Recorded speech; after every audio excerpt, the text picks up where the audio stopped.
अम्बेडकर ने जो दलित समाज, अनुसूचित जाति का समाज था, जिसको आजादी के पहले महात्मा गांधी, राष्ट्रपिता महात्मा गांधी ने छुआछूत की सामाजिक कुरीतियों पर प्रहार किया था,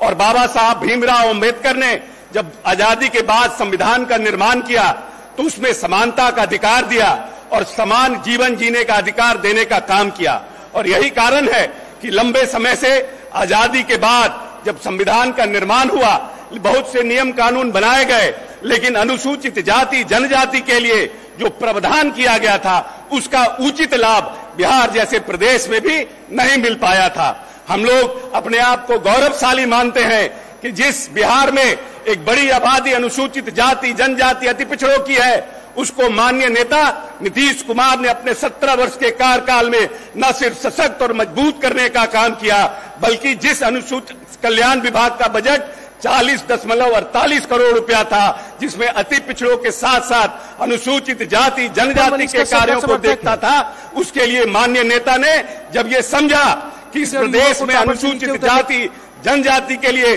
जब तक हम अलग विभाग का निर्माण नहीं करेंगे, तब तक इस समाज का जो बड़ी आबादी है उसके कल्याण का काम हम नहीं कर सकेंगे। और 2007 में माननीय नेता ने इस प्रदेश में अनुसूचित जाति जनजाति विभाग का निर्माण किया, और आपको जान के प्रसन्नता होगी कि जिस समाज कल्याण विभाग का बजट 40.48 करोड़ रुपया हुआ करता था, उस अनुसूचित जाति जनजाति विभाग का बजट माननीय नेता ने लगभग 2000 करोड़ करने का काम किया। और इस प्रदेश में जो बड़ी आबादी अनुसूचित जाति जनजाति की थी, बाबा साहब कहते थे शिक्षित बनो, संगठित रहो और संघर्ष करो। माननीय नेता ने महादलित टोलों में 25,000 प्राथमिक विद्यालय, 2.5 लाख अतिरिक्त वर्ग कक्ष का निर्माण करके 10.5% बच्चे जो हमारे स्कूल के बाहर थे उनको टोला सेवक और तालमी मरकज का गठन करके विद्यालय में लाने का काम कराया। शिक्षक के लिए उन्होंने इस प्रदेश में engineering college, medical college, ITI का निर्माण कराया।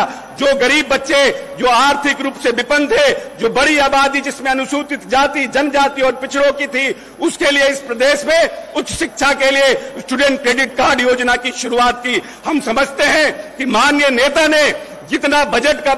बिहार में अनुसूचित जाति जनजाति के लिए विस्तार किया है, आजादी के बाद कन्याकुमारी से लेकर कश्मीर तक और गुजरात से लेकर के नॉर्थ ईस्ट तक आजाद हिंदुस्तान में कोई दलित मुख्यमंत्री ने भी 400 गुना अनुसूचित जाति जनजाति के बजट को बढ़ाने का काम नहीं किया है। इसीलिए हम अपने आप को गौरवशाली मानते हैं, अपने आप को हम मानते हैं कि हम एक सशक्त और मजबूत नेतृत्व में काम करने ने प्रभु ने मौका दिया है, जो बिहार की मूलभूत संरचनाओं के साथ साथ जो पिछड़ा अति पिछड़ा महिला, जिसके लिए बाबा साहब और राष्ट्रपिता महात्मा गांधी ने लंबा संघर्ष किया कि महिलाओं को सशक्त करना है, अनुसूचित जाति जनजाति को समानता का अधिकार देना है, अति पिछड़ों को मुख्य धारा में लाना है। इसके लिए माननीय नेता ने काम करने का काम किया है। हम जिस अपने आराध्य को मानते हैं, देवादि महादेव से, हम उनसे आग्रह करते हैं, निवेदन करते हैं कि अपने नेता को और सशक्त बनाए, उनको लंबी आयु दे, उनको स्वस्थ रखे। जो हमारे दलित समाज के लोग हैं उनके द्वारा, माननीय नेता के द्वारा सरपरस्ती में हमारा अनुसूचित जाति जनजाति का समाज भविष्य में और आगे बढ़े, इनके नीतियों के द्वारा आगे बढ़े, इनके कार्यों को द्वारा आगे बढ़े, और इनके द्वारा जो बजट में प्रावधान किया है उससे और समाज हमारा सशक्त हो, आर्थिक रूप से, सामाजिक रूप से और राजनीतिक रूप से। जय भीम, जय बिहार, जय नीतीश कुमार।